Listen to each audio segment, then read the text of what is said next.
Hi, thank you so much for clicking on my video. Welcome back to the Couture, and today we are going to be doing an unboxing filled with all sorts of special edition goodies. We have got Arcane Society, Probably Smut, Fairyloot, Illumicrate monthly boxes, a special little surprise, Fabled book box, a box from Australia that I'll show you in a second, so let's get into it. First of all, and if you say, you can't possibly have another edition of Fourth Wing, I bring you the American Fourth Wing and the new Australia Fourth Wing. They get 6 dragons, we only get 5. And honestly, they're all totally different, look! So there you go. I got this from Dymox in Australia when they released over there. I'm a crazy person. Do I officially feel as though I have one too many Fourth Wing editions? Yeah, I hit the line. I hit the limit. This is it. It's too many, but they're really cute, okay? That one's my favorite. I won't even tell you what it's about this time. I swear to God, okay? I'm sorry. Now, moving on to the fun stuff. Let's see what Fairyloot sent me that is not a monthly box. Thank you. You're welcome. We've got Her Radiant Curse by Elizabeth Lim. Oh, I'm so excited for this one. So this is set in the same world as 6 Crimson Cranes. I just finished that duology and absolutely adored it. We've got a little foiling here. Look how beautiful this edition is. We do not have any end papers, but we do have a reverse dust jacket. Look how pretty. Oh, that's so lovely. I'm such a sucker for butterflies. I can't wait for spring. I'm already done with winter. We're like 5 days in, right? The colors, though. Oh my goodness, these are so beautiful. Are you shocked to see purple from Fairyloot? No, we're not shocked to see purple from Fairyloot. We've got snakes. All right, snakes. Let's see what's up. Chani or Chani, I'm not sure which, was not born a monster. Well, that's good to know. Good for you, Chani. Shani. But when her own father offers her in sacrifice to the demon witch, nice dad. Man, I thought I had some childhood issues.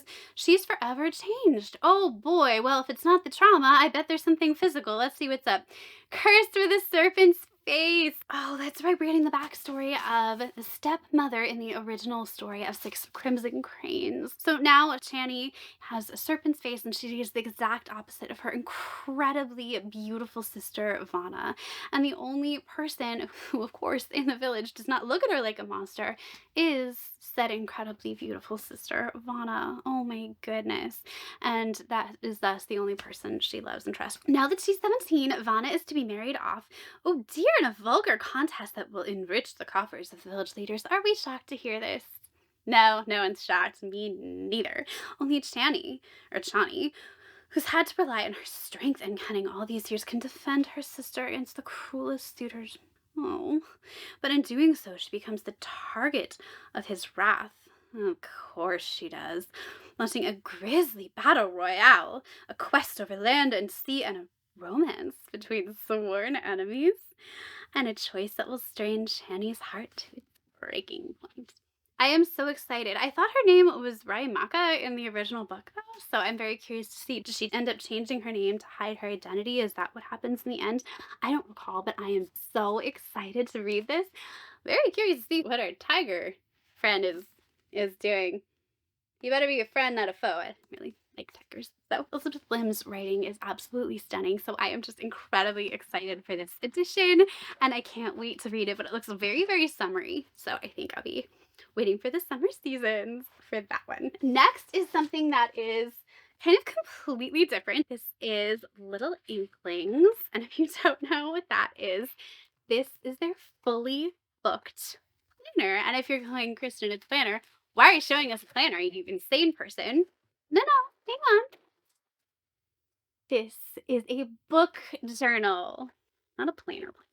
How organized do you think I am? I'm more of a creative chaos kind of person, always fully booked. This is purely a book journal. I am so excited to show you all this. It starts off with stickers, and then it has all kinds of different ideas for challenges. There's a Through the Ages challenges, decades and around the world challenge, a genre challenge, spots for your favorite quotes you come across as you read, some blank pages just to get creative with, and then we go into monthly calendars. And you're probably going, what do you mean? Well, first of all, you've got a most anticipated book. There's books to read, monthly new releases. You can track how much you read every day, which you're probably looking at me going, you're not going to do that, are you really? I certainly use Goodreads and Storygraph already anyway, but we've got bookish hauls, reading wrap-ups. Look how cute the start of each month is. It's all themed. And then at the end, there's a spot for all your reviews, and I think there's only enough room for 200 books, which I exceeded this year, but you know, it'll be fine. There's blank pages at the end. But I am so excited. I don't know if on my channel I'm going to be showing you books that I keep track of, or if I'm going to show you as I go, or at the end of the month, or if this is something I'm just going to keep private, or something I just keep for subscribers and pop photos up when I have a cute page that turned out nicely. I'm not sure. But I used to scrapbook, and it's something that I miss a lot, so I'm hoping to get into this again, and I'm really excited. I'm considering this a special edition given what I paid for it, so fully book planner for 2024. Now the stuff that you're probably really into. I know. Let's do Probably Smut. Hey hot stuff, enjoy your Probably Smut. All right, we've got, let me do our little, all right. What is our suggested annotation key for, oh no, Christmas in Coconut Creek by Carissa Kenwood. This is all your fault, freaking Fairyloot. I have to wait. Fairyloot always comes at the very end of the month. It's making me crazy. I have to wait for them every month.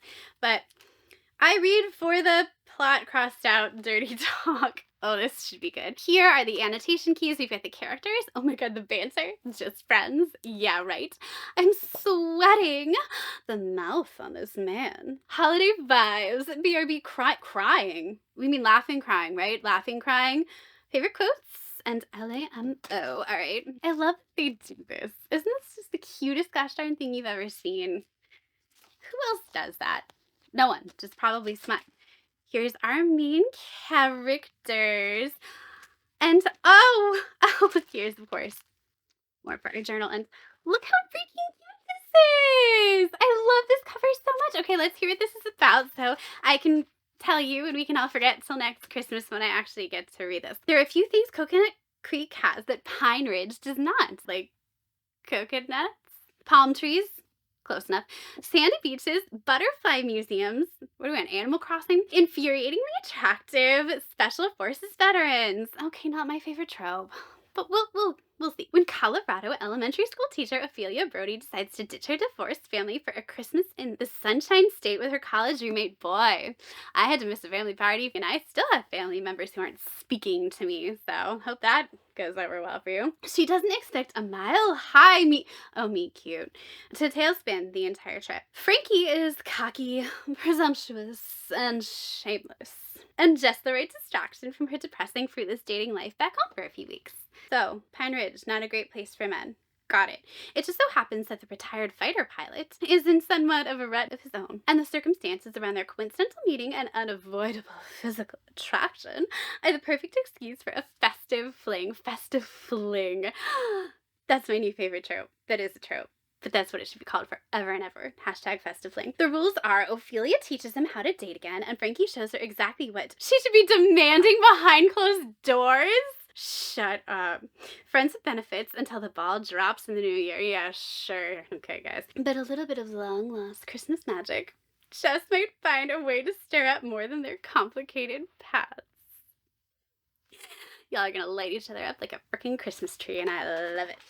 All right. Carissa Kenwood is apparently a best-selling author that I have never ever heard of, and I'm very excited to read this in 360 days. Alrighty, next up, God, this is heavy. Okay, Arcane Society, you are just begging to be opened. Alright, we've got such really long note. Grace Draven is very excited to talk to us. And she has, this looks really bad, but this is so much better. So we're gonna go with this one. Oh, they always send a pin. That's right, I forgot. Oh, I like the pin. That's cute, right? Oh my god, get out of the bubble wrap. This is the noisiest unboxing in the history of unboxings. So the ratings on these were not like super fantabulous, but I decided, you know what, I don't trust ratings anymore anyway. We all know we need like a good like comfort, chill, like ones that you just pick up, and they don't have to be the best written thing in the world, but you want all your favorite tropes, you want all the fantasy stuff that you love smushed into one book, and you just want the banter, and you want some smuts, and you just want the comfort fantasy read, like the junk food of fantasy, that kind of stuff. I think that's what I'm going to be getting with these, but I'm not totally sure. And it sounded like vaguely Beauty and the Beastie, and I'm definitely getting that from the cover of this book. So let's see what we got. Okay, so I don't think these have covers. We're doing naked hardbacks again from Arcane. We've got Master of Crows. Okay, we've got a crow holding a necklace. It's pretty. I like the necklace. Really can't see anything on the inside. Ooh, okay, here's the art. Curious. Oh, something happened to our guy over here, or we got a really creepy love triangle. But this is where I was getting the like Beauty and the Beast vibes. This intrigues me. Book 2. See, look at the Beauty and the Beast. You can't tell me that's not like... Oh, we got roses sprayed on this one and generic flowers sprayed on this one. They're pretty. They're really pretty. All right, let's see what this is about. The question we are being asked in Master of Crows is, what would you do to win your freedom? I don't know. How bad's the captivity? Apparently, this is the question that sets bondwoman Martise of Asher on a dangerous path. In exchange for her freedom, I guess things are pretty bad, she bargains with her masters. Okay, now I'm tired. Just hearing that. The mage priests of Conclave. Oh, priests. Boring and hard work. To spy on the renegade sorcerer, Silhara of Neath. Silhara, you are yummy looking. I would spy on you. The priests want Martise to expose the sorcerer's treachery and turn him over to Conclave justice. A risky endeavor, but one she accepts without hesitation until she falls in love with her intended target. You're just gonna tell us? You're just gonna straight up tell us? That's refreshing. Silhara of Neath, Master of Crows. Gee, boy, didn't see that coming. Is a desperate man. The god called corruption. Dang, okay. Invades his mind, seducing him with promises of limitless power if he will help it gain dominion over the world. It's a little on the nose, corruption. Silhara struggles against corruption's influence and searches for ways to destroy the god. When the Conclave sends Martise as an apprentice to help him, he knows she's a spy. Oh, maybe she can help him, like legit help him though. But now he fights a war on two fronts, against the god who would possess him and the apprentice who would betray him. Mage and spy search together for a ritual that will annihilate corruption. Sounds good. But in doing so, they discover secrets about each other that may damn both of them. What'd she do? Silhara must decide if his fate and the fate of nations is worth the soul of the woman he has come to love. Always. Always. The answer is yes, always. And Martise must choose continued enslavement. Or what? Like, you pick a banana over that. Freedom at the cost of a man's life. And love. Okay. Alright. I'm not going to read, obviously, what the second book is about. It does not have, like, the highest rating. The ratings on Amazon were way lower. So I'm excited. The books are pretty. This reminds me of something. Oh, you know what? I'm just thinking of Olivia Wilde's House of Beating Wings. Crows are apparently a trend. It's gonna be good. I've decided. Next up, we're going to... They're catching up on Fabled Book Box. I think this is the one that we were missing from November, I want to say. Wait. You guys have to see the inside of their box. What are we doing here? Is that like... code? It's like a suggestive box. This is their Twilight book for October. The Call of the Sea by Kate Schumacher. Girls Like One. And these are the ones that got lost in shipping, I think, in cargo at sea. Which is, a little funny. Sorry, it's not funny. It's not funny for them, and, like, I'm bummed that I didn't get it sooner, but, like, you gotta laugh at this stuff, I think. I feel really bad for Fabled Box. They're a new company, and they're trying really hard, and I'm continuing to buy all 3 boxes just automatically just to make sure they get all the support that they can for me right now. I really want them to succeed. I get all my boxes from them a month late anyway. Thank you, Customs. So here is, they're gorgeous. I mean, this was worth the, look at this. Worth the wait. The call of the state. Look at the rainbow. And then the back. Oh my god. That's stunning. How do they make it like rose gold and rainbow in different lighting? How is it even possible? Oh, wait, is this MM? Stop. So, ooh, we did. We went so hard on this book. Fabled. See, this is why I am never gonna stop subscribing to them. We get the hand signature. Wait. Is this my shoes? Is this my shoes? Is this my shoes? Stop.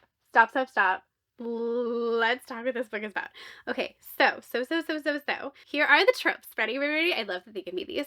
So we got enemies to lovers, Arthurian mythology. That's right. I was so excited for this one. Adventures in the high seas, pirates, mermaids, sirens, and fairies, LGBTQ plus rep, and forced marriage. Yes, and 2 peppers. Okay, so our synopsis is: once the world was ruled by those with magic in their blood. It should always be ruled by magic in their blood. I'm bored, okay? I'm bored, and you couldn't be doing worse than we're doing now. Ever since magic was outlawed, why? Why would you do this? Why do they always do this? Bring the magic back. We want the unicorns. We want the pixies. We want the fairies. Come on. Jennifer Astolat has been living with a secret. Ooh, pick me. I can guess. That would see her bound to the stake as food for the CGs. When her reckless lies see her married to a man she does not love, Jennifer has to forget fleeing town and forget about the charming pirate who has been helping her wield magic in secret. No, you don't. I bet you don't have to forget about him. Arthur never wanted to be a leader, but it's a duty he can't escape as the son of the chief. As he struggles to hide the truth of who he is from his formidable father, a chance meeting with a magic wielder reveals secrets from his past that even Arthur didn't know. Oh, goody. When a witchfinder tricks Jennifer into revealing her magic, it sets off a chain of events that propel her, Arthur, and the pirate king, whose name is like Ortiz, which is weird. Can we call him, is he gonna be like Merlin? Into games that have been eons in the making, that now it falls to them to make decisions that will shape the change of the world. This sounds really, really good. There are some trigger warnings, so be aware of that. I'm excited. It's beautiful. I can't wait. Look at this. This was worth waiting like 3 months for. Next up in this box is, oh, the other ocean one. Right. Okay, looks like we did naked hardback for this, but that is way too many skulls. Dear freaking god, and that's a lot of tentacles. Are you doing tentacle stuff? Okay, the last one was the Twilight book. This is their Fabled Moonlight book. And this is A Ship of Bones and Teeth by Karina Halley. And I know this was all over last summer. That is really hard to get on camera. My apologies. It's all like dark foiling and dramatic and skulls. It's just skulls, okay? It's all the skulls. Like, look at the skulls. You think I'm kidding? Wait for the skulls. Here come the skulls. I did not read the description for these because they'd already been published. Got 9 Inch Nails quotes and a band I can't pronounce. But we do get the hand signature, which is, gotta love it. All right, let's chat tropes and what this book is about. We've got retellings with a twist. I'm assuming we've got like some sort of Little Mermaid thing. Pirates, witches, sirens, krakens, and oh my, and more. Sorry. Found family, enemies to lovers. Yes. Magic and revenge, and spice rating 4 peppers. Oh, goody. Oh my god, the triggers are a little scary. Check your triggers for real on this one. This is a standalone adult dark fantasy pirate romance retelling of The Little Mermaid. Did I want this? I didn't know it until now, but now I need it, and I have it. So we've got Princess Marin, who sold her soul to a sea witch 10 years ago, and she gave up life underwater in exchange for her loved Prince Eric, blah, blah, blah.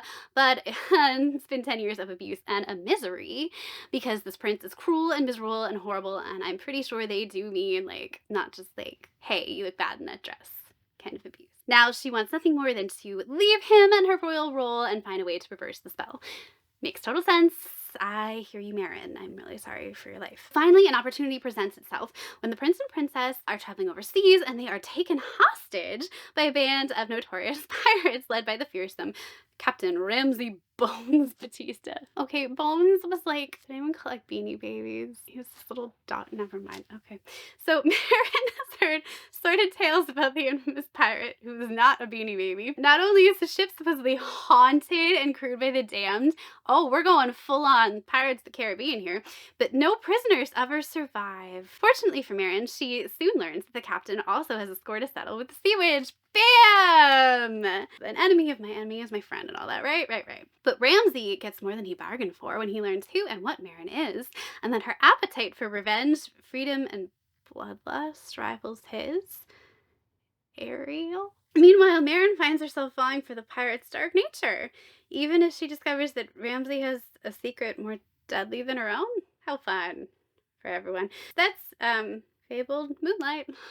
I heard it's kind of intense. I did, but I still keep getting these dark romance books and I keep putting them on my shelf and then I keep staring at them because I'm convinced I'm going to be a dark romance girly at some point. Like, I've read some, but you're really going to mess with The Little Mermaid? I don't know how I feel about this. Like, it's my childhood.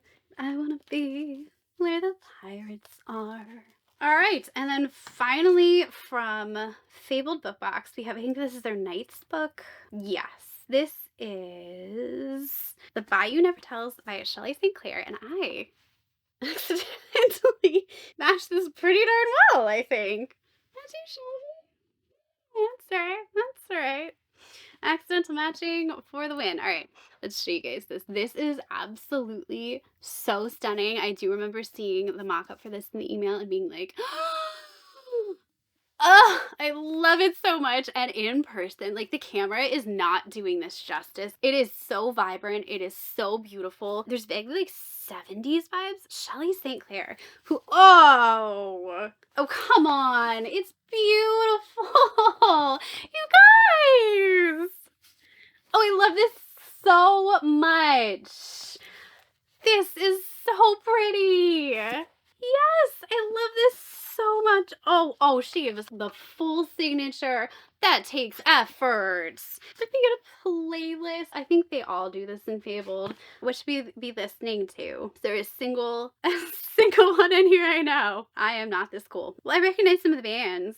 Florence Machine, Maroon 5. Okay, all right, cool. Well, I am excited. Let's hear what this one's all about. This sounds so good. Okay, we've got Age Gap, we've got Enemies to Lovers, we've got Grumpy Sunshine, and we've got a road trip romance. This sounds so fun. This is so different for you guys. Fabled? Oh, God. Okay, it's 4 peppers, but some of the triggers are special. Fabled goes really hard. Like, they go so hard. I'm really hoping that last one is minor. So this is about a boy, apparently, who was an orphan recruited by the devil himself. I don't know how literal that is. I don't think totally literal, until the family he never knew gave him something to live for. His brother brought her home at this point, okay? The rich politician's daughter, a real-life fairy tale princess who had no place in his world. They were oil and water, and he made it his mission to make her leave, until the little tag-along wound up in his passenger seat in a cross-country drive. And that's when they discovered a common thread, something that ran so deep, something hard to resist. But no one he cared about was safe, and when she left, he made her promise to never come back. Turned out, she lied. Well, now, the devil who claimed his future wants her as well. And when he's faced with a choice, who will come out alive? The demons who own him, the family who loves him, or the girl he wasn't supposed to fall for? Only the bayou knows. Its secrets die here. Dun dun dun. Oh, the cover's amazing. I hope it's amazing. I hope it's amazing. When they say 4 peppers, they mean like, oh, I just opened a page and I see good girl. We got good girl here. All right, well, life's gonna be really interesting for me when I really get these Fabled books. I'm gonna have to do an entire series just on these Fabled books, you guys. Are they really 4 peppers? Are they really 4 peppers? I don't know. I've read some stuff. We'll see. I bet they are, though. I don't know. I don't know if I'm intimidated or excited or, like, believe them, or if you've read any of these, tell me. Tell me if they really are or not. All right, we're doing the monthly Fairyloot for December. I do not remember what these books are. I'm annoyed with Fairyloot for not delivering them until, like, the last possible second, which is why you're getting a video in January, because I film them as soon as Fairyloot delivers. So that should tell you everything you need to know. First off, this is their book-only young adult box, Artifacts of Power. We've got What the River Knows by Isabel Ibanez. It's pretty. It's pretty. I did like the original cover, but I do like this better. And I freaking love the mummy, okay? Like, I'm just saying, Evie and Rick, like, they can freaking get it, okay? Like, but, like, she also could have, you know, explored a little more. It could have been a why choose. That's all I have to say. A divine exploration, a deadly secret, a desire she can't escape. Are we talking about a guy, or are we talking about an artifact here? Let me know. I do love all the Egyptian. Is that an actual hieroglyphic? I don't know, but it certainly is symbolism. We do have the reverse dust. Oh. I mean, I love the redesigned cover. I do not feel the need to flip it around, but we definitely, that's beautiful. Oh, it kind of matched. That's hilarious. Oh, this is beautiful. This is beautiful. I think this is just beautiful. It's elegant. It looks very rich. I really like this so much. This is like, this is hair. Look at, it's a girl laying upside down in hair. It took me a second. I was like, it's a river? What's going on? That's beautiful. Is it going to be the same in the back? Yes, this it is. What is this? Wait, this looks, what is this?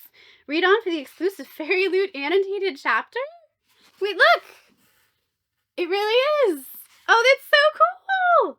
Oh, that's neat. Okay, that's really cool. But I know I've been excited for this book for a while, and I do not remember at all what it's about now. I really hope it fulfills all my little Egyptian fantasies. All right, let's see what we got.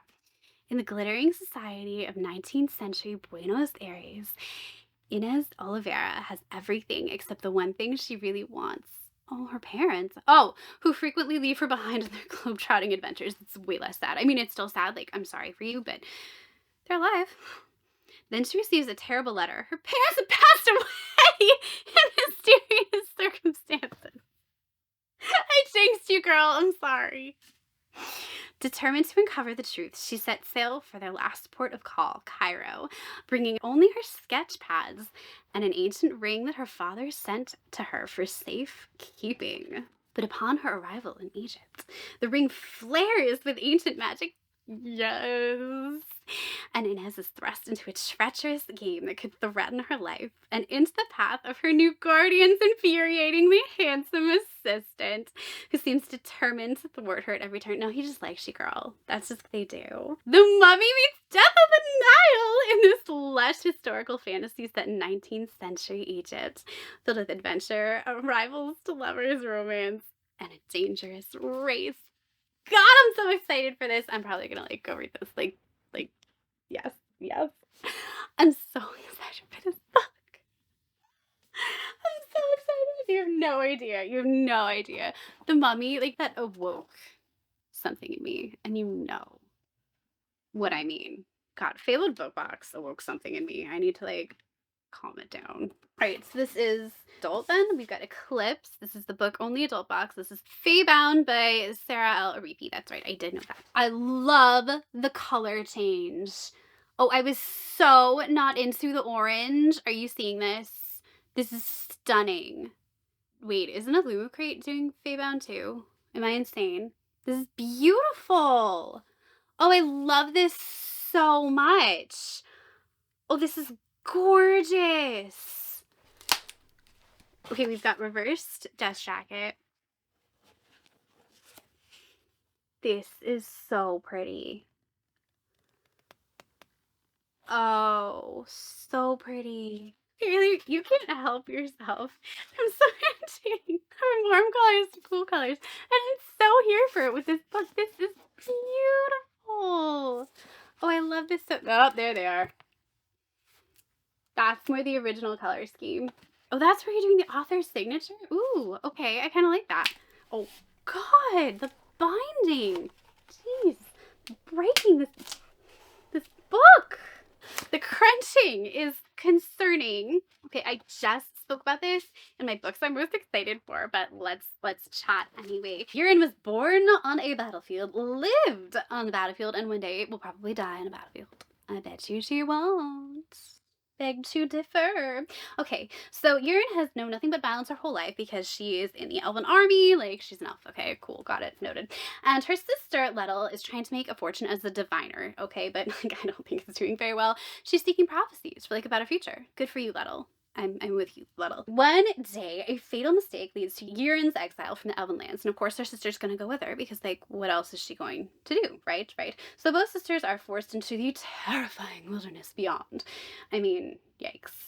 Makes sense. But there, I think life's going to get better for them because that's where they encounter the impossible, the Fae Court.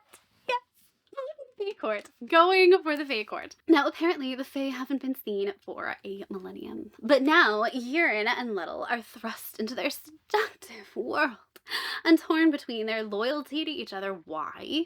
Do they like the same guy? That's problematic. That would be problematic. Their elven homeland. Again, why? They kicked you out. Like, they don't care about you. Stop caring about them. That's a problematic relationship right there, okay?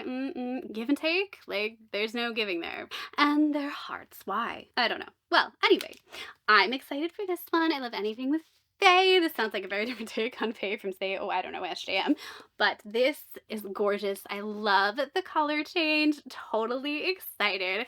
Sounds a little more fighty than I was thinking. I was hoping for less fighty. But we'll see what the Fae Court looks like. I'm very curious. I don't think it's going to be what I'm thinking of the glitz and the bam. But I bet we're getting bargains. Love the bargains. So we will see. Here's a little artwork. It's definitely not the vision I had. I don't know. It's a pretty rockin' outfit. Last but not least, Illumicrate. Oh, are we getting a mug? Didn't we just get a mug? I don't want a mug. How many mugs I have? Illumicrate says an endless life TBR jar. Wait, stop. No, stop. No, it really is. It's a little glass TBR jar. Look, is there a way to live 1,000 lives? It's so cute. And look, you just stuff the little things in there, and you still have to take it off to pull them out. But still, it's super cute. Oh, I love it. Oh no, I actually love it. This is Illumicrate at the bottom. I actually love this Illumicrate. Like, no, you don't. Like, I truly love this Illumicrate. I love it so much. It almost makes up for the fact that I contacted you about getting a replacement book for my copy of Bridgerton up there, and you were like, sorry, it's been too long. I know you didn't know we were doing replacement copies for the messed up ones, but sorry, it doesn't count. We don't care. Almost separate. Like, if you mess them all up, just send the replacements. Anyway, what am I unfolding? It's purple. It's brightly colored. It's microfiber. It's stretchy. It's not stretchy this way, but it's really stretchy. What am I looking at? Where's the little paper? Stargate Donut Tea Towel. Adorn your kitchen with this useful tea towel that has artwork inspired by light from uncommon stars. I do not know the book. Oh, tea towel, British. You're all British. You mean kitchen towel. Okay, our towels, they're thicker and they don't stretch. But sure. It's me a doll blanket for my kid. Just gotta love it. Illumicrate 2024 calendar. Oh, it's tinier than last year's and it doesn't have the cool thing that makes it stand. I loved that. Oh, but the artwork. Look at the artwork. It's gorgeous. Maybe the princess could save herself. That sounds like a pretty good story too. So this must be like Cinder or something. What someone is means nothing about what kind of person they are. Truth is in Actions by Shelley Parker Chan. I don't know that one, but it's very pretty. It's never enough, is it? Time. Oh, we always think we have so much of it, but when it really counts, we don't have enough at all. Oh. This is Under the Whispering Door. Oh, they say finally. Oh, for the love of Pete, they actually say Yao River, she who became the sun, the Lunar Chronicles. Okay. How nice. This is the Jasmine Throne. Song of Silver Flame Like Night. Oh, I loved that so much. Oh, this is gorgeous. This Woven Kingdom, the Sitar Palace, that's stunning. Laceon Basin, Priory. I'll get there. You scare me.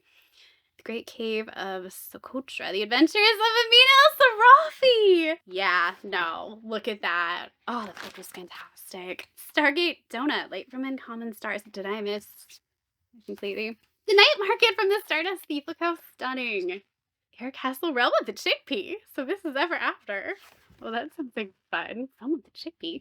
Pure Light Palace, Daughter of the Moon Goddess. Oh, okay. Well, the art is like so lovely. So I'm not going to complain one teeny tiny bit. I'm really, really not. It's a generic like thinner. I like the purple. And finally, ouch, we get the book. The Principle of Moments by Esme Shikemi Pearson. I almost did not get this one, to be very, very, very, very, very honest with you, because it's sci-fi. But I've also never skipped an Illumicrate box, so why start now? This looks hard sci-fi, guys. Oh no. Well, won't the pages look pretty on my shelf? No, no, no, no, no, no, no, no. This looks hard, hard, hard, hard, hard sci-fi. Oh, absolutely. Oh, jeez. Courage is the only thing stronger than fear. And love is the thread that holds the atoms of this universe together. Oh, I actually love that. Okay. I'm gonna eat my words. Are you gonna be the first sci-fi that I read? All right, let us see what this is about, because I genuinely have absolutely no idea. 6066! Good heavens. An Emperor Thracians. Oh god. Brave new galaxy. Humans are not citizens? What are we? But indentured laborers? Okay, well, I'm gonna be long gone, so you know, call me mushroom dirt. Oh, but I believe in reincarnation. Shoot. Working to repay the debt they unwittingly incurred when they settled on the Geheran, a desert planet already owned by the Emperor himself. Have we learned nothing from Christopher Columbus? Asha Akindel knows she's just another voiceless cog working the assembly lines that fuel his vast imperial war machine. No, you're not. You're special. Her only rebellion, studying stolen aeronautics manuals in the dead of night. That could make you more useful. Studying's never bad. But then a cloaked stranger arrives to deliver an impossible message, and her life changes in an instant. 1812. Obi Amadi is done with time traveling. Never mind the fact that he doesn't know how to cure himself of the temporal sickness he caught while anchoring his soul to Regency London, the one that unmakes him further with every jump. Oh dear. Are you going to explain that? No, you're not going to explain that. Or if the prince he loves will ever love him back? Like in 1812 or like back in 6066? No, you're not going to tell me either. Okay, or why his father disappeared. Oh dear. He is done. But until he hears about the ghost of a girl in the British Museum. Girl from another time. Cool. When Obi's path tangles with Asha's and a prophecy awakens in the cold darkness of space, they must voyage through the stars, racing against time, tyranny, and the legacy of 3 heroes from an ancient religion who may be awakening. Maybe it's them. Reincarnated in ways beyond comprehension. Still say it's them. A love letter to Black readers of science fantasy. Oh, I'm in big trouble. The Principle of Moments is a symphonic? Does that word have a meaning? I don't know. Century-spanning adventure. Unmissable for fans of the spacefaring found family of Becky Chambers, the alternate London of V.E. Schwab, and the virtuosic comic climate craft of N.K. Jemisin. Symphonic. Like space opera? I've heard that term. Am I just dumb? It's fine if I am. I mean, it honestly kind of sounds really cool with the time travel stuff. But like, look, I'm so intimidated just by the cover. All right, well, I think it's a really interesting final book. Last year, I love how they're doing end of the year stuff with calendars and planners, and the TBR jar is like one of my favorite items I think I've ever gotten from a book box. I just love it so much. So thank you, Illumicrate. Still salty about Bridgerton. But that's it for me. I hope you enjoyed today's unboxing. Thank you so much for joining me. Please like and subscribe, comment if you got any of these books. If you read any of the Fabled ones, can you just let me know? Like, let me know. Some of the trigger warnings, I mean, usually I'm fine, but I was slightly concerned reading some of them. And are the peppers accurate? Let me know. But I'll let you get back to your book, and I'll be getting back to mine. Honestly, I don't think I can resist starting But the River Knows right as soon as I stop recording. So that's the book I'll be starting. But thank you so much for joining me, and I will see you next time. Bye!